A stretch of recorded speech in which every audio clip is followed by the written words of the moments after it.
It's honestly finding the language about what we do. Like some people are like, "Oh, you have a men's group," and I'm like, yeah. I mean, it's a group of men, but sometimes like church language, you can kind of stamp something on it, and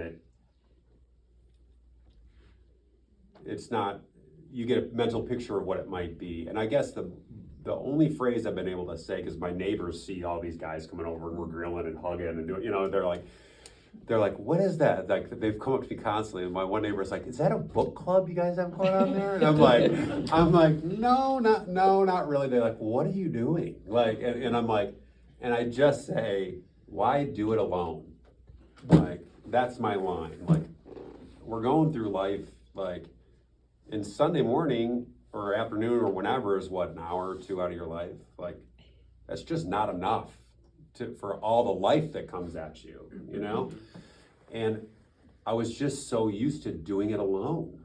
And even in my marriage, it was like, that was one aspect of it, but like, I don't know, it's been nice to be able to share my life. And now we're very active with each other. I mean, well, like text thread is on fire all day long. It's like, it's just like, hey, I won this contract. And it's like, you can share that you won a contract on that thread because they've been walking through my life with me for 2 years. They know how much that means to me.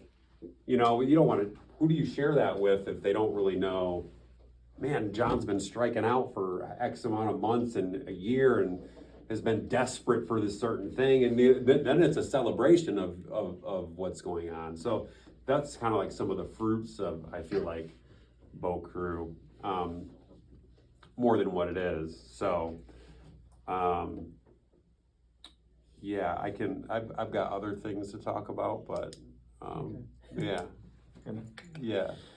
I think something too, like, we're in such an individualistic culture in America. And a lot of the modern world has shifted that way. You still see more communal cultures out east. But we're so individualistic, and I think a lot of times can take our faith in an individualistic way as like, it's me and God, and like, he's got me. And a lot of times growing up the church, you're made to think and believe that that's all you should need. But I disagree. And, you know, Father wanted to tabernacle with us. He wanted to be in the middle of, you know, the tents of Israel. He gave us Holy Spirit and sent Jesus. He wants to commune and tabernacle with us and wants us to do it together. You know, the church would gather.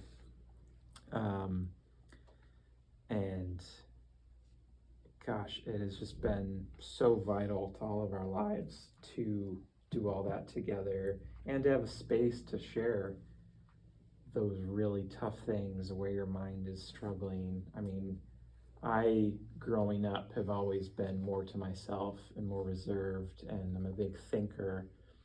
And to have a space now where I feel comfortable and safe and loved to actually draw that out, and be affirmed and grow in that confidence and be able to process through things, and not feel alone has been so huge, and has led to more growth. So that's been huge. Like you mentioned, that group chat, like, it's always going. And, you know, yes, we meet Monday nights, but it's always going beyond that. Mm-hmm. There's phone calls that happen and all the time. Hey, I need to process. This thing happened. All right, good. Or it's just like, dude, I got 2 tickets to the state game. Let's go. Like it's turned into a bigger thing, you know, where it's like, or hey, man, I got a free night. Let's go out and do something. I'm like, all right, yeah, let's do it if I got the time. So yeah. It's kind of bled into a bigger life community, I guess you could say. And helping each other with like car problems. And 100%. Giving rides to places. Yeah, I need to go to Lowe's and grab a HVAC unit. And I had the Saturday off. I was like, yeah, let's do it. You know, put it in his van and drove it over to a rental property, and you know, there it is. So yeah. So that's just been huge. And I think it came out of, one of the things Andy has said and talked to me about is like a lot of groups are formed out of convenience of like, oh, we all go to the gym at the same time, let's start a little Bible study or etc., what have you.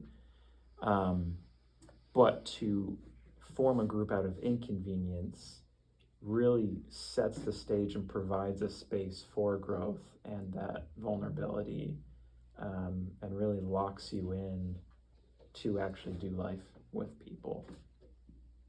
That it's been huge. It's not always easy, but Worth it. Yeah, worth it. Yeah. I would say too that about that, like picking a day. So I have this idea of like, let's say you wanted to start something like this, or how it started with us, I would be like, one, pick a time that works for everybody, and then, you want to stick to it. But sticking to it, we've all thought we wanted to do something and then went a couple times, we're like, I'm not sure this is going to work or whatever. But I think and he brought this up right away, I think what was different about this group is maybe it was our ages, maybe it was where we were at, maybe and it's a pretty diverse group as far as thought. I mean, every spectrum of Republican, Democrat, church folk, church hurt people, like you name it, right? Even this young buck, this 30-year-old, and stages of kids in life. So like, we all went into it and we thought, and we all went for it. We were all like, you know what? We're all just gonna do it. And since we all ripped deep right away, it was so easy to show up after that. It was like, it wasn't like a thing on the calendar that we needed to do. It's like, we all desire it. Like, we're all excited for Monday. That was I haven't been a part of something like that, I don't think ever, to where it's exciting, like you want to be there, you don't want to miss it. So anyway, yeah. But so be intimacy. For me, just my personality type is I do want diversity of thought around me. If it was me sitting around a bunch of 48-year-old people in my like thought and worldview, I would get pretty bored, or I don't feel like I would grow very well. Like, I like somebody else telling me something that I'm not thinking, or that I haven't thought of like that. Maybe because you came from a different place, or you have a different thought or value on something. So I really value that part of the group as well too. So, yeah. One of the core tenets that has continually, especially lately, been a huge thing for us, is this idea that if ever I can't see the magic around me, please take my hands off my eyes. Sometimes either it's a trauma response or just defense mechanism. We have our hands on our eyes, and are just bearing through life, trying to ignore and push off the things that are uncomfortable, the things that we don't want to face, the things maybe our hearts are telling us that we don't want to admit to. And so in Boat Crew, we have all decided and come into agreement that if I ever have my hands on my eyes and I don't see the magic around me, help me to take my hands off my eyes. And we've realized that if we don't do it in Boat Crew, like there's no one else in our lives that will do it. And more language on that is like, take my hands off my eyes so that I can recognize the trauma I'm comforting myself with and move towards healing, freedom, identity, love, truth, and honesty. And that's just been huge, especially as you go onward through life and go through all these hard seasons and different things. It's easier and easier to not see the magic around us. and to ignore things and just get stuck in our rhythms and patterns.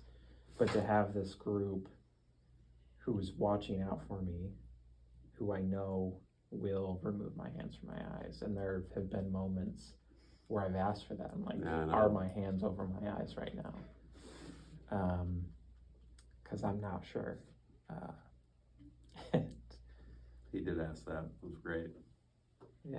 And it, let's be honest, like, you do life with somebody. Let's say you're meeting all the time, you get to know them really well, and like, it's like any relationship. When you live with somebody for a long time, you begin to see their whole life. They have idiosyncrasies that might irritate you, or, you know, you're doing life with somebody and it's like, let's just be honest. Like, you're seeing somebody's whatever, right? Or in our group, maybe it's like, hey dude, like, maybe you're not being the best husband in the world, or maybe you're drinking too much, or maybe you're like, we're not gonna let that go. You know, we're gonna be kind and loving, but we're also gonna be like, hey, I think the way that you're saying this might be rude or unkind, and it's, since we've built a relationship enough to have that conversation, be honest with somebody, that it's more hearable for them. And even like, and there's magic around your eyes, like, hey, you got a beautiful marriage. You know what I mean? Like, let's work on this. Or, you know, most of the guys come ready to hear that type of thing. Or, you know, I think you're sounding like you're a victim right now, and, you know, maybe you're feeling insecure in that way. So, like, to think of a group like that, to where we want to grow. Like, I don't want to walk around like a victim my whole life. I want to kick butt. I want to do great, you know? I don't want to get stuck in that rut. Or, you know, maybe I'm feeling certain feelings. I want to be able to share it and have people give me honest feedback. The one thing that I said is, and especially in Christian kind of churchy world, which is great and needed, I feel like it's so positive and it's so like hopeful, and it's so, which is good. Like, we want that. We want hope, but I don't need a bunch of life preservers we get thrown at me, when what I need is an honest conversation. Like, oh, don't worry about that. You're such a great human being. But what if I'm not being a great human being? You know what I mean? Like, what if I call it having a blind spot? Like, what if I'm actually doing something wrong, like, that I can't see, and I need the hands off my eyes and to see the magic around me? So that didn't come first month, but that came after a year of knowing each other, understanding each other, and I feel that's been the biggest value for me, as far as being confronted by people I love and I trust, you know, so, yeah. And, you know, you mentioned hope. Something else, kind of in another vein, when you've been kicked by life, you're in the dirt, sometimes hope is the hardest, most dangerous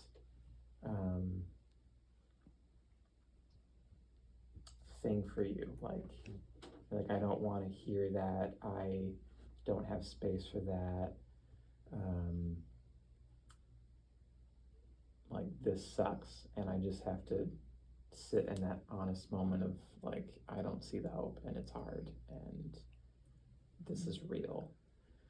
And we've created a space and a group where we can be real and honest in those moments, and know that the group is holding on to that hope for you when you can't hold on to it yourself. Because sometimes you can't. Sometimes it's not, I almost don't even need a prayer. I probably do need a prayer, but not at that moment, because I do feel that way. Like, I don't have the capacity to hope right now. This sucks. And I need somebody to sit down with me and just say, it does suck. That's it. Like, that's all I really need, you know, like, pray for me later, or like, you know, whatever, but I just don't, why do it alone? You know? So, yeah. And there's, I mean, another one thing, there's no one leader in the group. You know, there's 7 of us. There's no clear leader there. We are all on the same playing ground, seeing each other equally. Even as the youngest, I don't feel that. which I've been so thankful for. I don't feel treated any differently. I feel truly one-on-one with the guys and right next to them.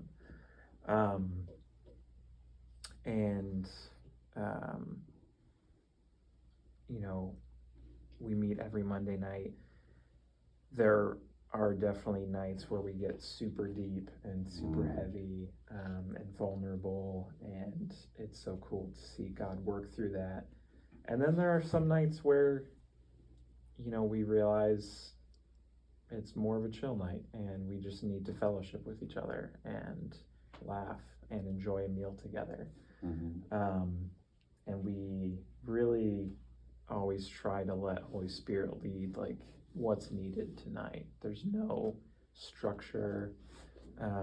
It's very open. And sometimes having that can just let things go off the rails, but we've all done a pretty good job at keeping that. Yeah, You know? yeah. Without a clear defined structure, especially in the first part of it was like, oh, we're sharing our stories and we're ripping deep and all this, and then there was like a lull, and then we were just getting squirrely and making, we're just it was like everyone was just hanging out.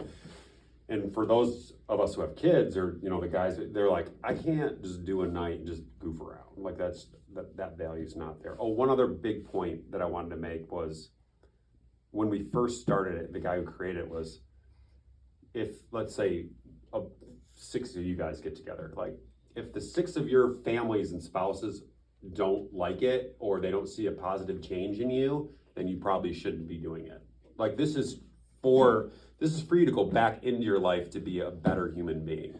And it's been funny to see, like, all the spouses love our group. They're like, go, get out. They're like, would you please go to Boat Crew? You need it. You know what I mean? And we've gotten to, they're like, you're a much better human being. Go.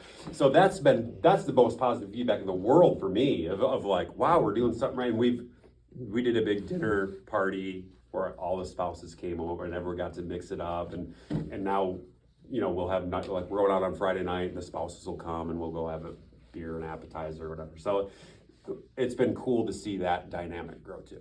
But, yeah.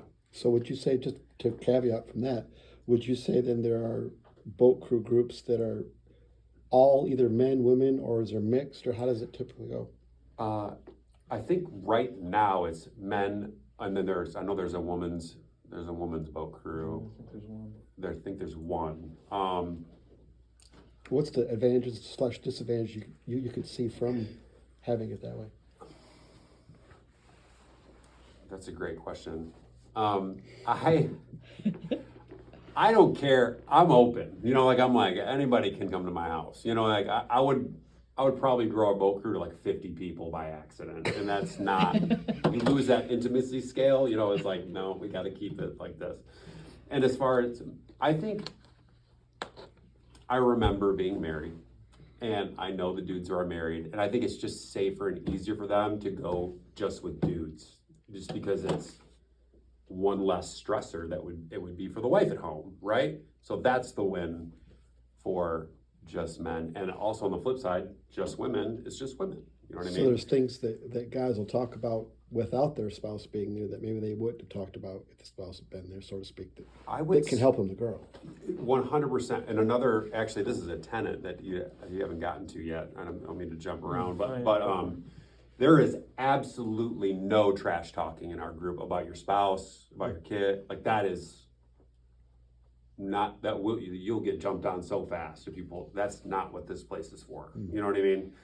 Now, if you're having a hard time, we can have that conversation, right? And yes, it has been a place where you can process a situation going on and then take that back home and have better, we call it trying to find language.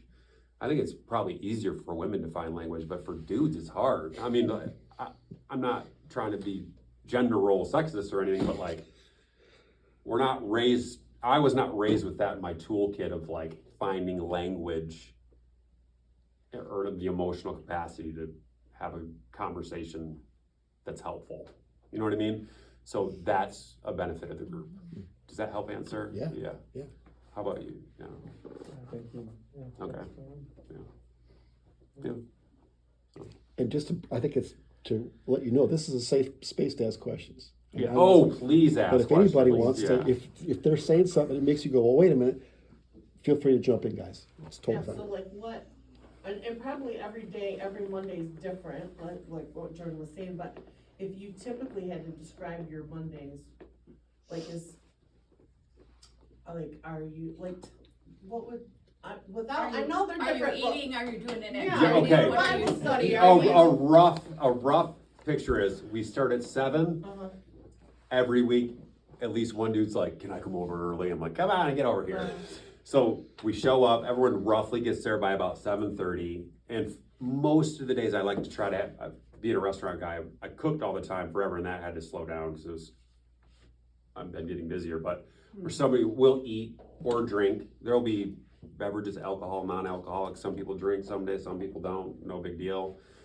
And we'll kind of sit around the kitchen table or the living room, eat, have a conversation. Then we move over to the comfy couch area, and normally there's enough conversation on the thread. We kind of know where it's going. Like Jordan just hit it up today. He's like, "I got such and such. I can't." We know there's an agenda. On the agenda is we want to hear what Jordan Nichols has to say about what's going on. And then we hang out, talk till about 9:30, 10. Some people leave, some people hang out till 10, 10:30, and then that's kind of the flow. Oh. So we've certainly read out of the Bible. We've had, he's our designated, he turned into our designated communion. He'll give communion in a word. We've definitely, it's called listening prayer. Like we'll hear somebody's story, and then everyone will want to pray over them. So it kind of flows in that way. But Yeah. does that sound fair? Yeah. So can I ask you another question? Yes. So, this boat crew, you guys meet on Mondays. Mhm. So in your life then, are you, and maybe some people aren't and maybe some people are, like, are like some of the men, like, do they have like a home church and then this is a group they go to every month? I don't know. Does that make sense? So, Yeah. Yeah. or is this like, this is what you consider your gathering? Some people, it's their gathering. Some people have referred to it as their church. Mm-hmm. I go to church Uh-huh. on Sunday, so. So you go to church on Sunday, but this is your This- gathering group, okay. Yeah. Okay. Yeah. Yeah, we all are kind of in a different boat. I don't know if anyone would consider. Boat. Yeah. Yeah. A dinghy. thought- We're all in our own I thought- dinghy. I thought- I don't know if anyone would call it their church. I think Benny did. Did Benny? Yeah. Yeah. I mean, like I showed the graph, like Uh-huh. I think a lot of us see like it all, and some of us don't have a Sunday worship gathering. Some of us are looking for one. Truly. We've a couple of times tried to figure out how to do something with our families in a larger setting, and that's kind of an ongoing thing. But yeah. That's why it's not church, because the kids and the wives aren't all Sure. there. That's why, that's the missing part of that, so, yeah. Yeah, good question. Good question. Yeah. You have this, you said you have a core group of people. Has there been instances where people came, saw it, no, that's not for me, and then left? Has it shrank or grown, or has it been pretty consistent? So we started off with the 7. One of them moved to Mackinac, and so he'll join us. Like we'll do a little weekend retreat every year. He'll join us for that, and he's still on the text thread and is still thankfully like a part of that. And when he comes to town, he'll stay at my house and be a part of the group, but yeah. Yeah. Some of you know him, it's Jeff. Oh, Jeff Bassett, yeah. Yeah. Oh Yeah. yeah. He's my dog. Yeah. Our dog. but outside of that, like it's stayed the same. We've had several people come and visit for a Monday, like Matt came and visited. Yeah, there's been several, and it was intended to be like a one-time thing. And that's been something that's been really cool that we've done, is created the space to have someone come and all of us kind of be in our giftings and just love on them and show them what boat crew can be like, and just, you know, love on them. So that's been something we've done. But yeah, outside of that, it's stayed the same, and I think there's an intention with that, just to, you know, hold on to that vulnerability in that space. Tell us how you guys found each other and how Yeah. it did begin. That's a good question, man. I was running a coffee shop and knew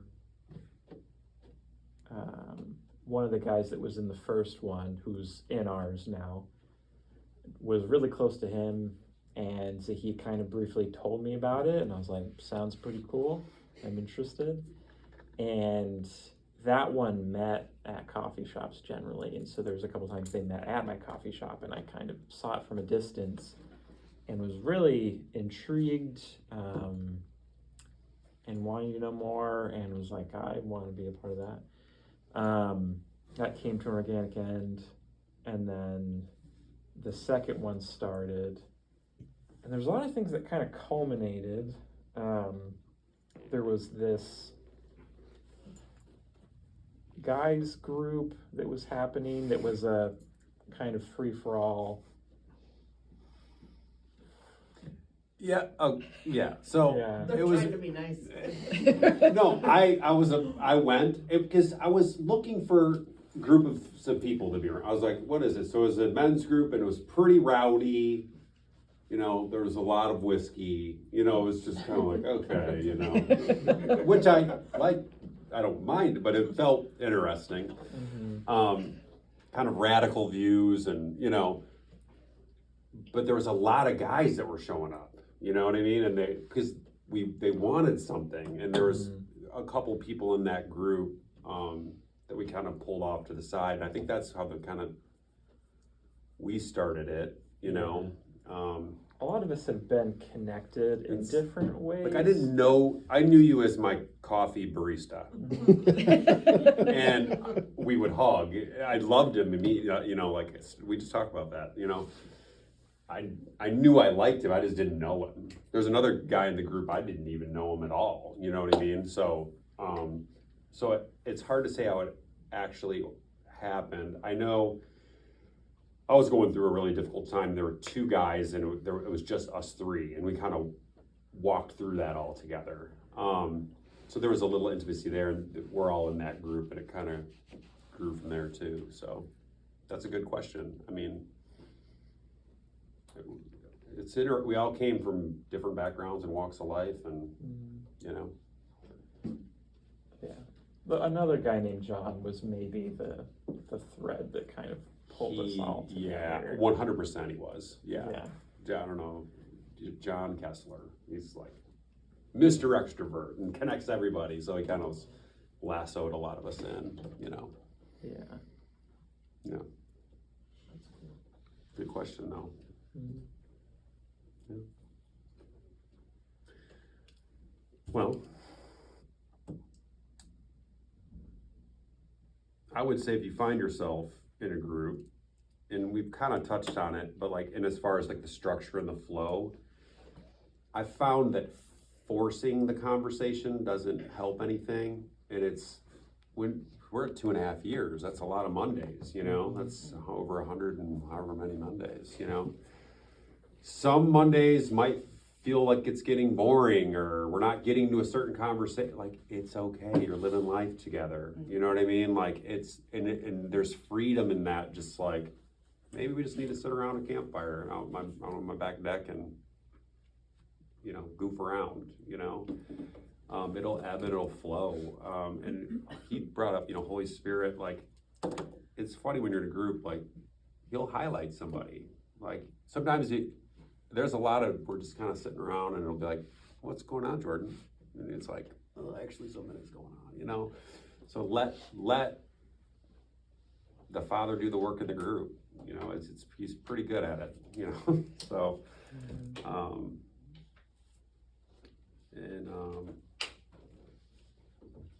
I guess it wouldn't have worked for me if I didn't actually want to do it. Yeah. So like, before you jump into a group and want to be honest and vulnerable, like, do you want to do it? Do you actually want to do it? Like, that will affect your commitment level later. You know, that will affect if you show up later or if you're going to be vulnerable. Like, I would strongly suggest going there, but you gotta pick it. I feel like. So with that, how would you describe the consistency of how often everyone does actually get together, and is there like expectations or is there commitments that are made? We all said, you know, Monday, 7 o'clock, can we do that? That's about the only kind of commitment we made. And I started with it, but I'll reiterate it.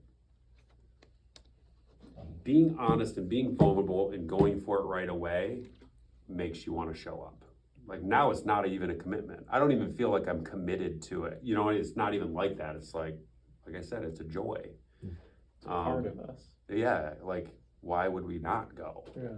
You know, like, so I don't think that answered your question. Maybe it did. No, I think you're hitting on like a benefit, but also how something maybe you didn't expect, I didn't expect it. where now you feel like you just want to do it, like you don't want to miss it then. No, not at all. Yeah. You know, I think we've all been part of groups of some sort. I mean, some of us could call them small groups in churches, or other of us would just say I was with a group of friends that hung out periodically. But you've hit on a lot of those points of, you know, it does get hard when you feel like I'm sick of this person doing fill in the blank. yeah. Or they really irritate me when they, so there are those Right. kinds of things. No, those things. Now, see, that's a great opportunity. I feel like, and I think it's just because I managed people for so long in the restaurant industry. I learned to have like hard conversations and discipline or coaching or whatever. But like, if somebody's has an idiosyncrasy in the group, like, why not have an honest conversation about it instead of pretending like it's not happening or just ditching that person or ditching the group? That person's good. That person probably feels lonely most of the time because they're cutting everybody off and talking about themselves all the time. Or, you know, and it's like, I've heard that story 15 times. Like, that's something we would say in the group. Be like, hey, I know I can finish this story for you, you know? and it's not to be rude, but like, let's help each other out, be a better human. Does that seem rude? I don't know. I don't mean it to be rude.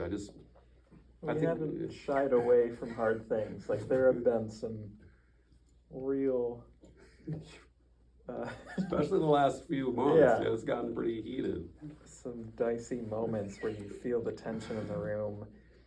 But we've built that, you know, connection in that community that even in those dicey moments, we know our love for one another and we know like we'll see each other again next week and Right. we'll be back in the group chat. Like we have that bond as brothers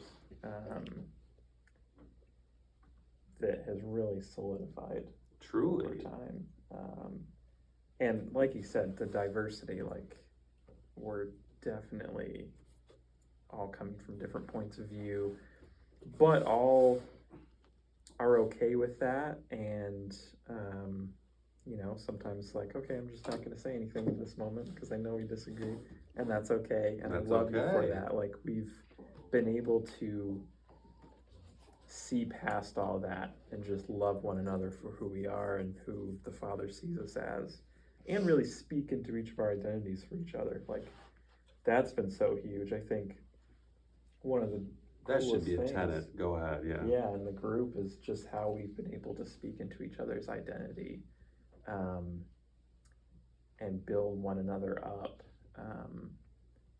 in that way. Like, I think we all see a truer version of ourselves after being a part of this crew. I would agree, and I think this came up in one of our meetings last month. It was like, as far as the identity piece, like you get to know somebody, you get to know who they are, and you get to start to feel how the Father might feel about them, or just hear what their hopes and dreams and desires are. So there's what you think about yourself and the way that you've acted. I was doing this with my hands too, so you guys get that picture. So I was like, there's this, and you're like, I did this and I behaved this way, or I've had these sins, or this was my past, or so this is what I am. But then there's how the Father feels about you and says about you, right?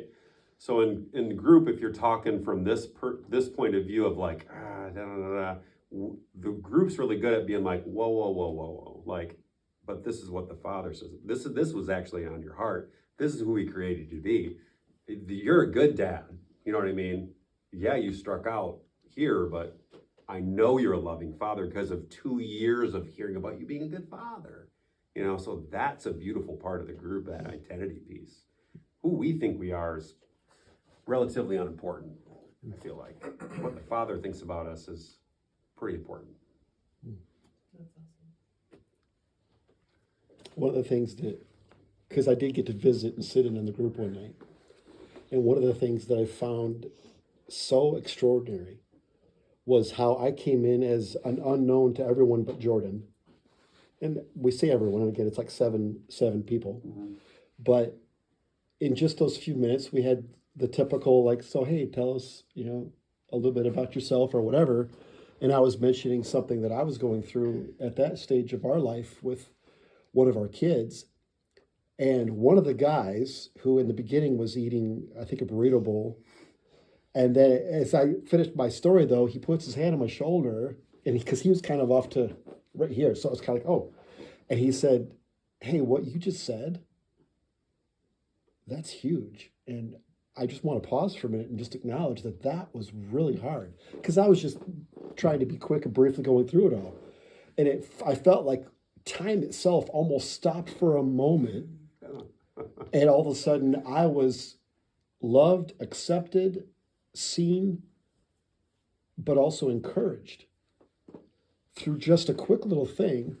And I was just like, wow, because he meant it. Because he says, I've been through something like that before. And shared a little bit about what he'd been through, where I was going, oh, you do understand what I'm talking about. Wow. And everyone else is just like spectators. But he and I had that moment where I was just going, wow, I just can't believe what just happened here. And we didn't even know each other. So I was very impressed, but also attracted to what I saw happening in the group firsthand. But I've also seen my son. And I've seen, I don't want to make it look like he was here and now he's here. I'm not saying that. But what I'm saying is that I have seen a change, and I've seen growth in ways that most people probably either think is never possible or just don't expect for themselves. But as a father looking at my son, I'm like, wow, I love what I've seen. And I thought he was mature and I thought he was amazing, but like he just keeps going higher and higher type of thing. And I know it's from that group. And I know it's from that time. Can I share about you? Yes. This guy's grown like crazy. I mean, we all have, honestly. There's several people in the group that are just like, it's like, whoa. But I remember because he was younger and he was quieter, we're a lot of us are talkers, so it feels a lot like, yeah. And we're all like, wait a minute, what about Jordan? We're all like, wait, Jordan, say something. Or whenever we wanted to speak, everyone shut up, Jordan's gonna talk. Like we were real protective. But about a year ago, I said, I said, Jordan's got to fight for what he's got to say. Like the real world out there isn't gonna stop a freight train from coming to Jordan. So we've tried to encourage him to, and he has been like cutting people off. Yeah, Jordan. Yeah, he's like, I don't think that's right. Woo! I'm like, go, Nichols. We want him to be able to, like, that's the growth part, and it's Not that it was bad before, but Well, it's part of that life preserver language. that's exactly We right. know when you need a life preserver and when you need that opportunity to grow and become who the Father sees you as. And so Yeah. that was a moment where like, you actually don't need it right now. You don't need it. Actually, you need to And I get felt kicked out the that. boat, you know? Swim a little, you know? And that's, and not him, me too. Like, we've all been like kicked out of the boat, you know, a little bit, lovingly. Like, you need to learn to swim a little faster here, you know? So that's one practical part of the, Yeah.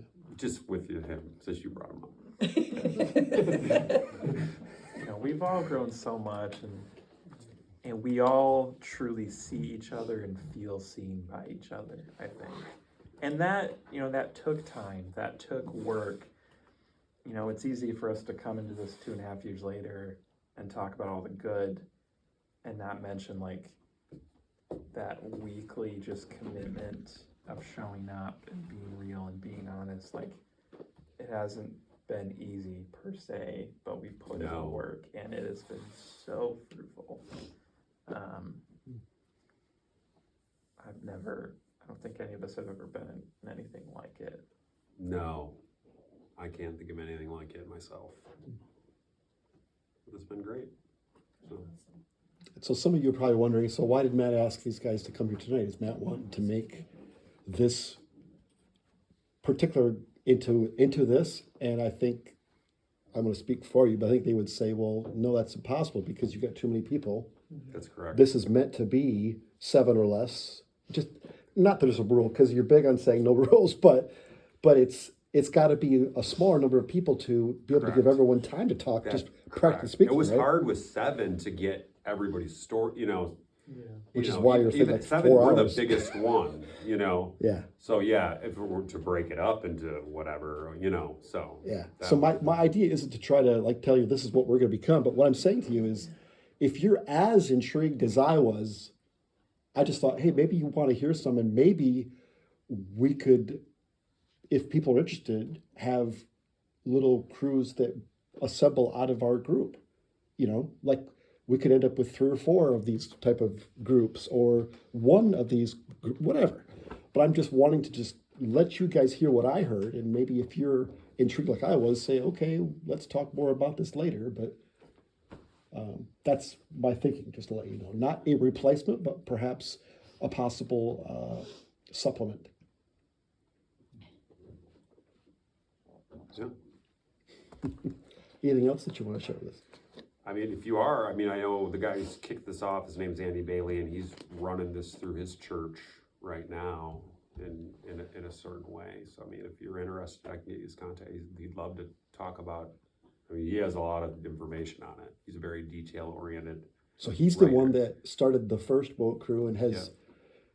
So is there some kind of a Yes, there's like a format? mission. Yeah, there is. Okay, Yeah, and okay. we've since deviated from it, and I think each boat crew kind of takes what they need, and so he'll it gives say you freedom to adapt. what he's like. This is just to help get you started, you know. And there's a lot of like it's a lot of language, and but it's Gotcha. great. It's cool stuff. So like, Cool. yeah, we can get you contacted if you're interested. But, Okay, okay. You've even had a couple of nights where us and the second boat crew will meet, we call it shipyard, Oh yeah.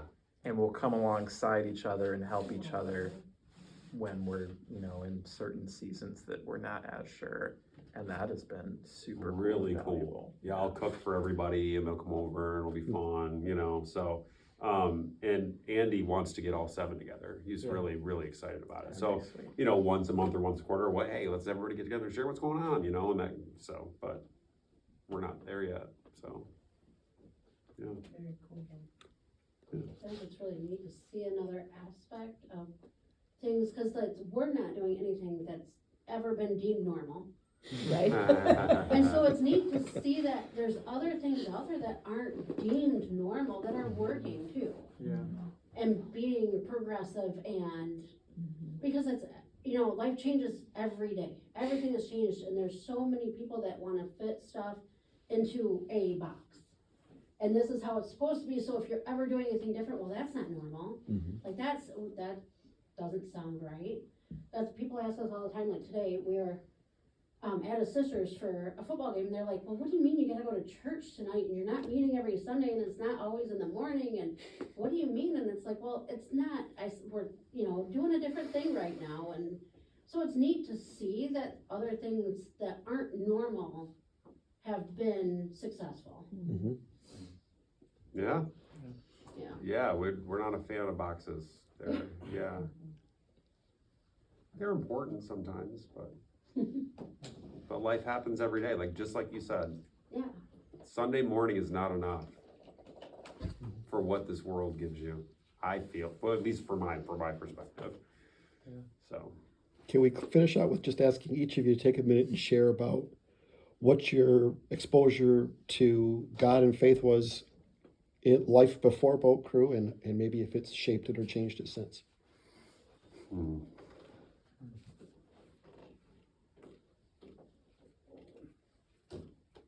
Deep thoughts going on there. I can see the wheels turning. that's good. It's hard to remember life before Boat Crew. No, I'm just kidding. I would say I was pretty stout in my faith. I wasn't maybe wavering in that way. But for me, it was helpful. It felt validating, or it gave me empowerment to know there were other dudes like me doing it that were normal dudes, and that other people wanted something like I wanted something. That was helpful to me, I think. And then actually doing it, and no one jetting, and no one everyone loving it as much as me, has just been such a helpful. It's so helpful in my everyday life as a parent, as a small business owner, as a, it's been really helpful. So. Yeah, I would, similarly, I was pretty firm in faith, but I think, in a lot of ways, lacking in confidence of the things the Father has placed in me, and who He's made me to be, and not always feeling seen or feeling like I was around people that understood, or kind of was aligned with what I wanted out of church and what I wanted out of life and what I was chasing for. And I mean, I even had a vision, and I know maybe that sounds weird. It's the only thing like it I've ever had, and I don't really know how to explain it, but this, within a year before it ended up starting, it was just kind of this picture in my head of me seeing this boat and stepping onto it, getting a little freaked out, and then seeing Jesus' hand extend out and me grabbing it and being like, all right, let's do this. And I stepped onto this boat. And then was just trying to figure out life on my own, came into this group, and now I have my crew on that boat to where I don't have to pull on all the ropes and do this whole thing by myself. I have people that I trust that are in the crow's nest seeing ahead, that are making dinner down the galley, that see me for who I am and help me to build that confidence and be able to stand firm and yeah, this is me. That's good. So what I heard from you guys, if I'm going to summarize it down, is that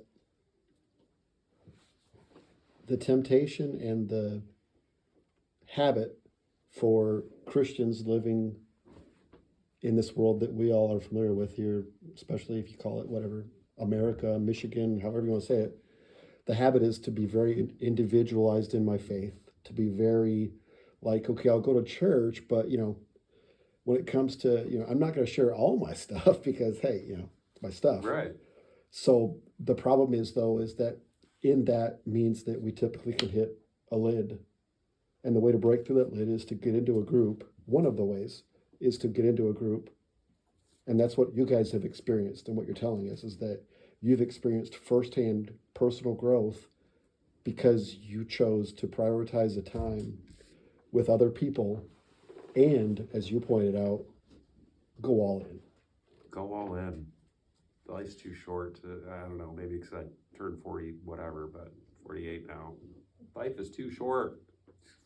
Do it. Go for it. I don't know. That's where I'm at. Any other questions before we wrap up? Just thank you.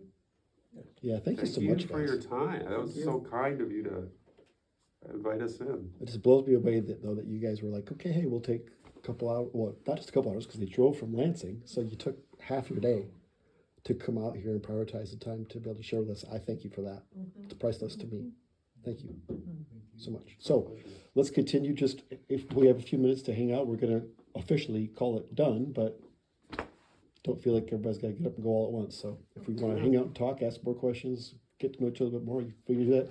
There's more coffee, cakes, goodies, treats out there, and if you got to use the bathroom like me, I'm gonna go do that.